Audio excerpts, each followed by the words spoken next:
guys, welcome back to A to Z Dentistry, a channel which features easy explanation of various medical and dental related topics, and our today's topic is Lichenoid reaction. So without any further delay, let's get started. Let's discuss introduction for Lichenoid reaction. So a Lichenoid reaction is an inflammatory condition of the skin or the oral mucous membranes which closely resembles lichen planus clinically as well as histologically, right? But it is often caused by an indefinible external factor, right?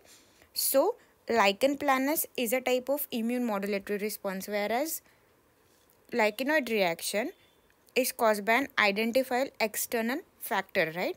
So it basically represents a hypersensitivity type of reaction which is mediated by the immune system, and it is typically triggered by drugs, dental materials, or presence of any systemic conditions. So in this figure you can see, right? So this is an amalgam filling which is done, right? And here you can see this is nothing but your lichenoid reaction, right? So, and then look at this picture, right, wherein the dental filling has been removed, the amalgam filling has been removed, and the lesion has resolved spontaneously, right? So in this case the lichenoid reaction was a result of this amalgam filling, right? So apart from fillings, certain dental materials, use of certain kind of drugs, for example anti-diabetic drugs, or presence of systemic conditions like for example diabetes, or it may be other types of diseases as well which are chronic in nature, can lead to lichenoid reaction as well. Moving on further with the definition for lichenoid reaction. This lichenoid reaction is basically an inflammatory condition of the skin or mucous membrane which is characterized by a pattern of lesions, right, which typically resemble lichen planus. Okay, it is marked by a flat top purple itchy plaques or papules on the skin, and these are usually white to red, white in color, right, and they form reticulated patches on the mucosal surfaces, right? So here you can appreciate, right, typically white in color, right? These are the areas of redness. So mixed type of lesion, red and white kind of a lesion is here, and see the reticulated pattern here, right? This is the classic reticulated pattern which is also associated with reticulate variety of lichen planus, right? Here also the same thing, you can appreciate mixed type of lesion and look at the reticulated pattern which is present over here, right? So both these images are of lichenoid reaction, but take a note how closely they resemble lichen planus clinically, right? So not only clinically but in histopathology also they will resemble lichen planus. Moving on towards the etiopathogenesis. So certain disorders are closely related to lichenoid reaction, right? So presence of these disorders basically serve as a very important factor in causation of lichenoid reaction, right? So first we have lichen planus, then lupus erythematosus, erythema multiforme, fixed rub eruptions, secondary syphilis, and graft versus host disease, right? So here the important factor is that all these diseases are typically associated with an impaired immune response, right? There is a type of immune reaction which is going on, right? And the same is true for lichenoid reaction as well, right? So here is the picture depicting lichen planus, then this is the image for erythema multiforme, and the last one is for secondary syphilis. Can you appreciate how closely these do resemble each other, right? So same type of plaques and papules are formed in all these diseases, so it typically becomes very difficult to distinguish them for lichenoid reaction. However, presence of these disorders can also be directly linked to presence of lichenoid reactions as well. Moving on further with the etiopathogenesis, right? So there are certain drugs and chemicals which are also linked with causation of lichenoid reaction. So how is all this taking place, right? So the tissues of a person with diathesis. Now diathesis basically means predisposition towards certain kind of disease, right? By disease we mean here rare diseases, right? So the tissues of a person with diathesis react in a very special way to certain extrinsic stimulus, and therefore makes it more susceptible to certain kind of disorders. So there are certain drugs which temporarily increase specific antigen stimulus, and therefore they also increase the rate of reaction.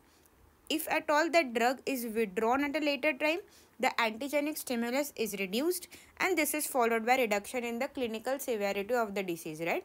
So we have discussed previously that all these reactions come under type 4 hypersensitivity reaction, right? So what is happening? There is an abnormal stimulus which is reaching the T cells, and as a result there is a hypersensitivity reaction which is taking place here. Okay, so this antigen antibody reaction basically needs to be stopped, and this will ultimately lead to reduction in the clinical severity of the disease. So it is suggested that drugs which are known to induce lichenoid response basically act as agents who amplify this disorder, right? However, they do not induce the disorder. So drugs per se will not induce any kind of disorder. However, they will serve as a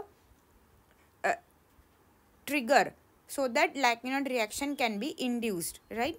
To implicate a drug responsible for lichenoid reaction can be difficult as there is no specific test for it, right? So this is very important. There is no specific test available to directly correlate a drug with the causation of lichenoid reaction. So basically this is something which is related to the immune response for a patient, and therefore it varies from patient to patient. So a drug, for example X drug, can cause lichenoid reaction in a patient, for example a patient with secondary syphilis, but it may not cause reaction with patient Y, which is not suffering from this particular condition, right? So it differs from patient to patient. With that being said, now let's discuss the drugs which are responsible for lichenoid reactions, right? First one are of course the most commonly used drugs, antimicrobials, dapsone, again used in cases of tuberculosis, second line of drugs. Then we have para-aminocyclides, streptomycin and tetracycline, very commonly used antibiotics. Then we have certain antiparasitic drugs like antimony compounds, organic arsenal, chloroquine and quartzine. So these are anti-malarial drugs. Okay, then antihypertensive agents, okay, especially beta blockers.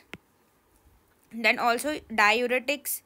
Apart from that we have methyl dopa as well. Then anti-arthritis drugs also, right? For example colloid gold, orothioglucose, sodium thioamylate and gold sodium thiosulfate.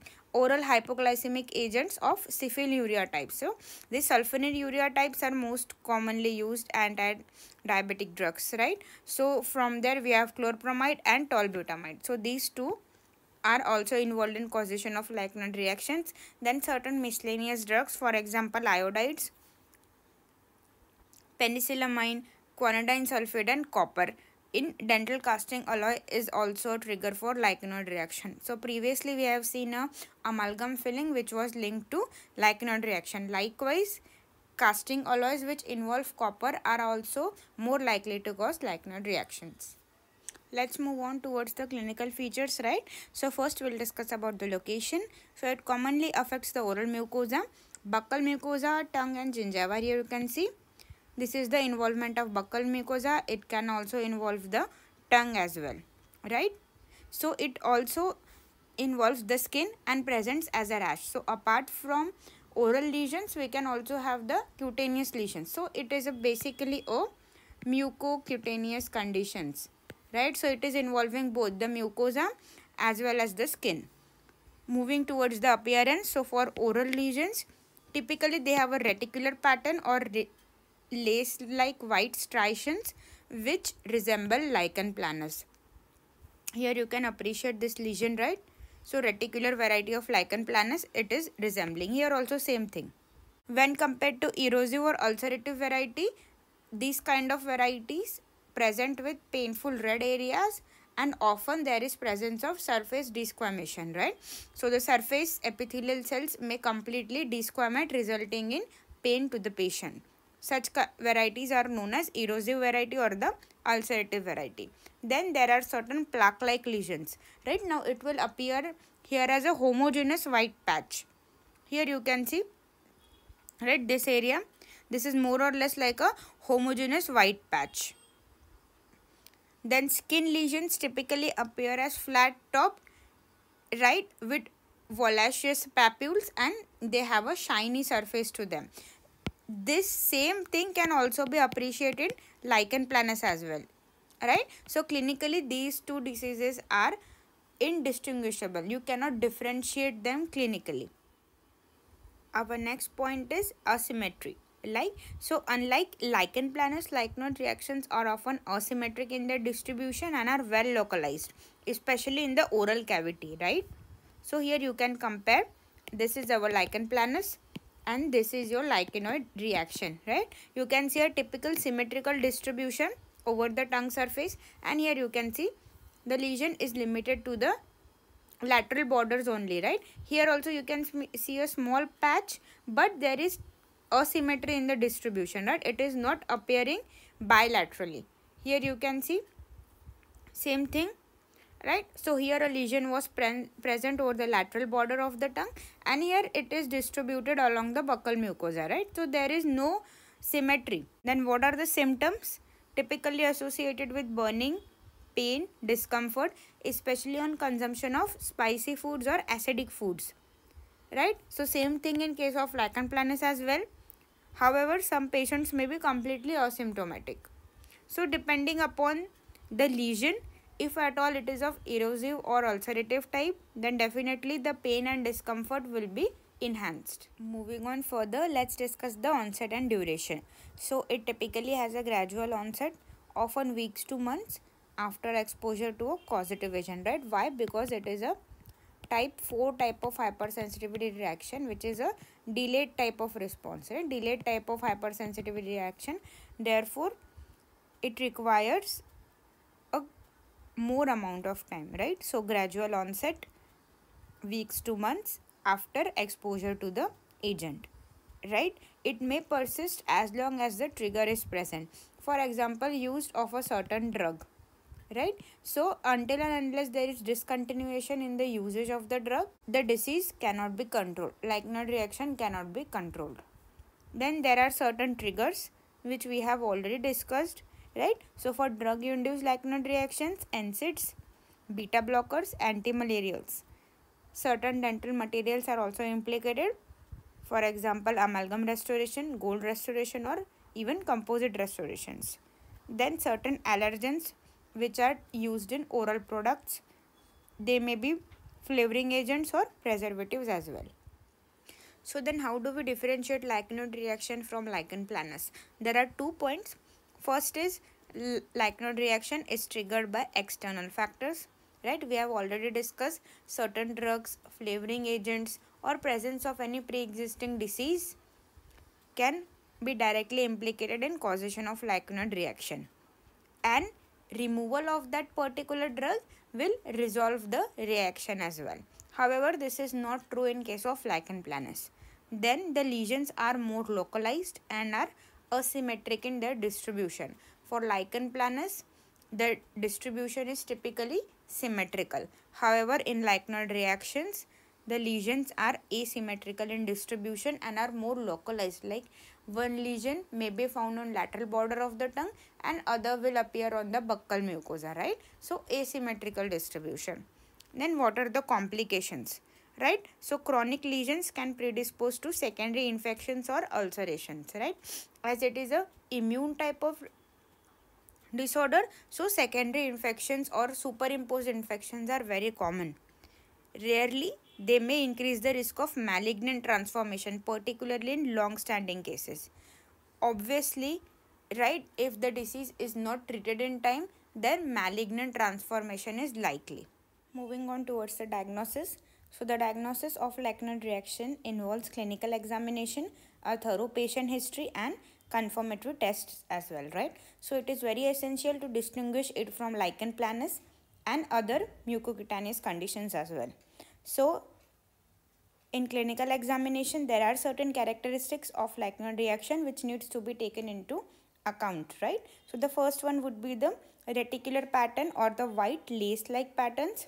In case of erosive variety, there will be presence of painful ulcers, or it may also present as plaque-like lesions.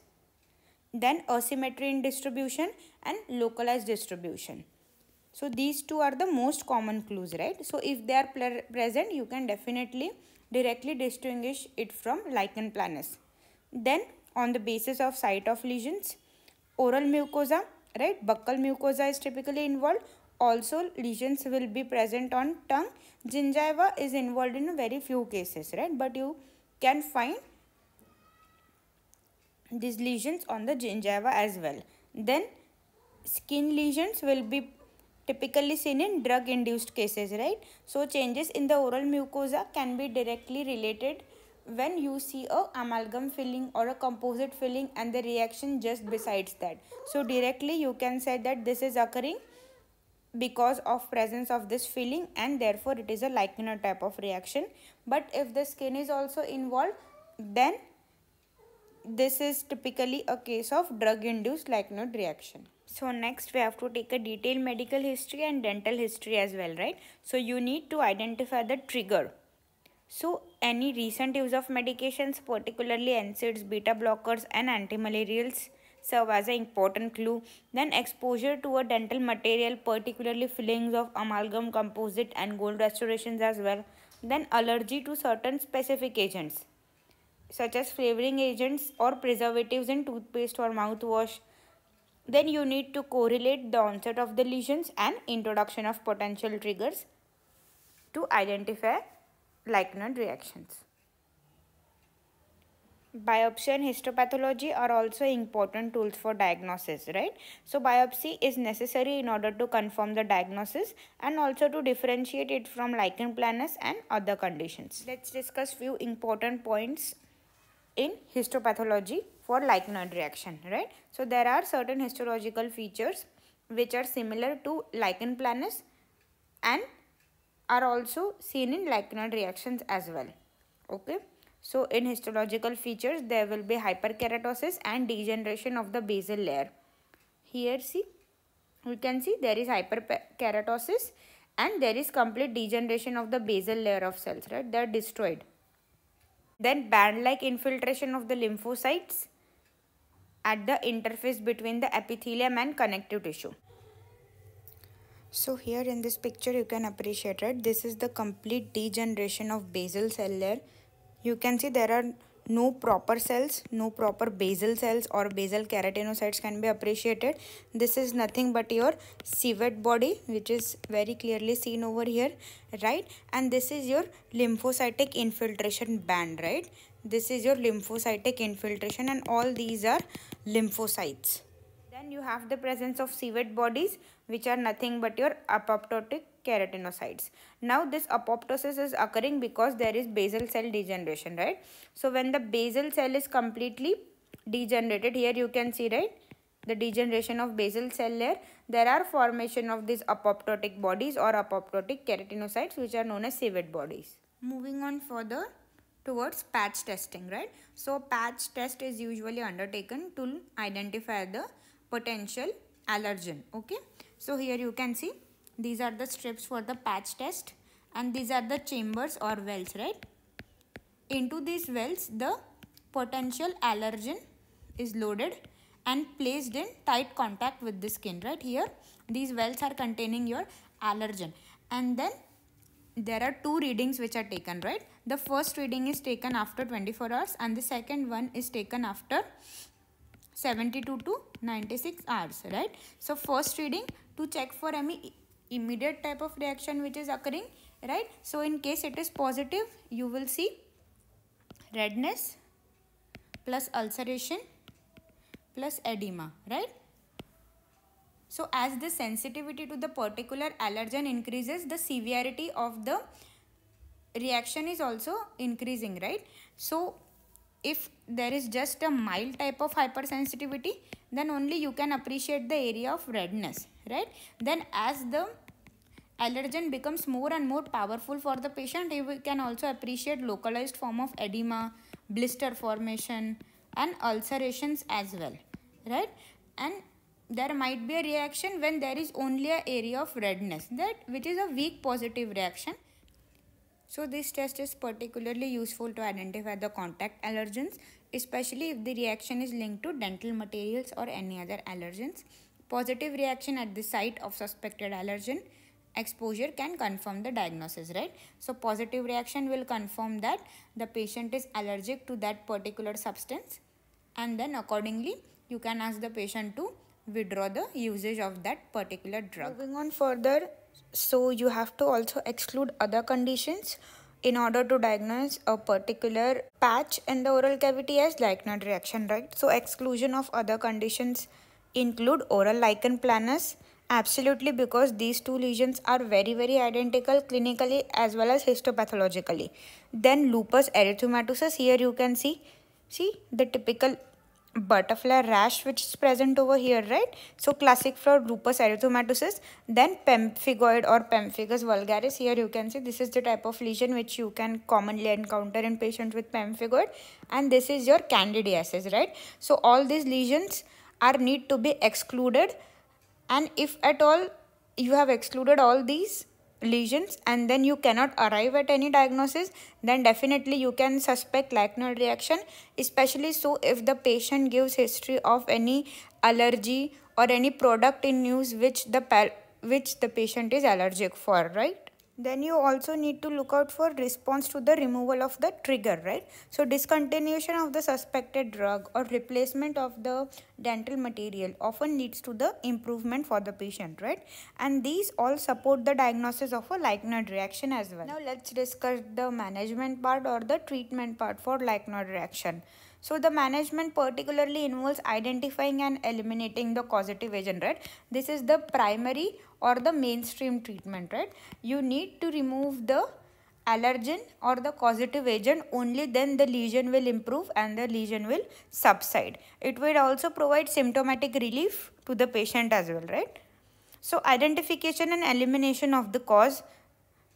So if at all the patient is allergic to a medication, say anti-diabetic drugs, then you need to review the patient's medical history and discontinue or replace the suspected drug, right? And you also need to consult the prescribing physician as well.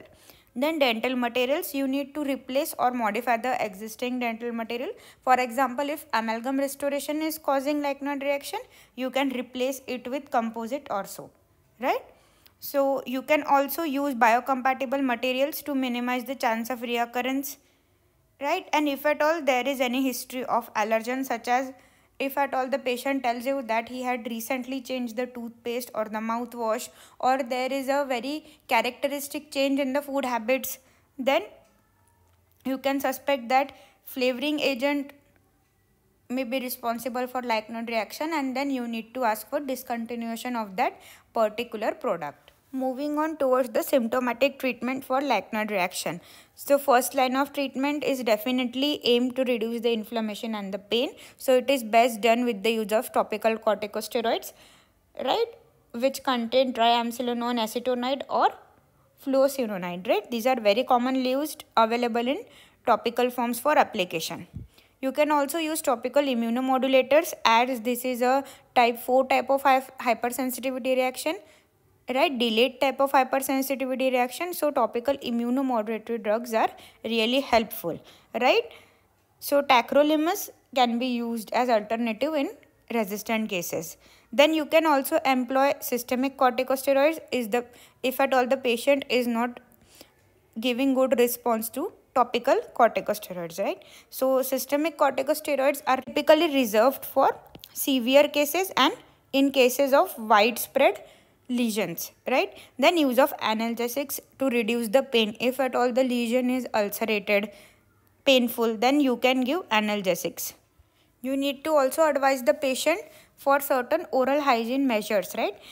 It is very necessary to maintain a good oral hygiene in order to prevent any secondary infections.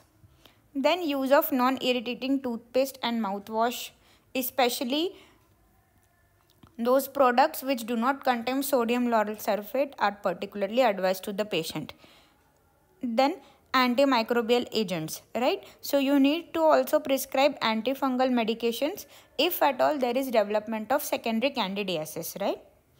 Example, nystatin and fluconazole, right? You can prescribe them as well if there is secondary candidiasis present, or if you are suspecting that such a lesion can develop. Now these can happen only if the immunity of the patient is very, very compromised. So in such patients it is very helpful, right? Moving on, patient education and reassurance. So you need to educate the patient about the benign nature of the condition, and also you need to tell them to avoid the potential triggers. For example, if certain food item is causing it, or use of certain medication, or any other potential allergen for that matter. Monitoring and follow-up, absolutely necessary. Regular follow-up are extremely vital in order to assess the resolution of the lesions after removing the trigger. Monitoring of the chronic lesions is also necessary in order to check for any malignant transformation, particularly in erosive and ulcerative cases, right? Because in such cases the rate of malignancy is particularly very high. Then our last line of treatment is surgical line of treatment, right? So this is rarely indicated, but it may involve excision of the lesion, especially the persistent lesions, if they do not respond appropriately to other lines of treatment. Moving on towards the last part, prognosis. So Lichenoid reactions often resolve after eliminating the causative agents or the trigger, though chronic cases may require a prolonged treatment. Early intervention and proper management typically lead to good outcomes, right? So whenever you remove the trigger, and as fast as you can remove it, there will be spontaneous disappearance of such lesions, right? So identifying the key allergen and then quick removal of the same can provide immediate relief to the patient, and it will definitely result in good prognosis for the patient. So guys, that was all about Lichenoid reaction. I hope you understood the topic very well. I will be back with a new topic very soon. If you like this video, kindly consider subscribing to my channel. This is Dr. Snehal signing off. Bye bye. Take care.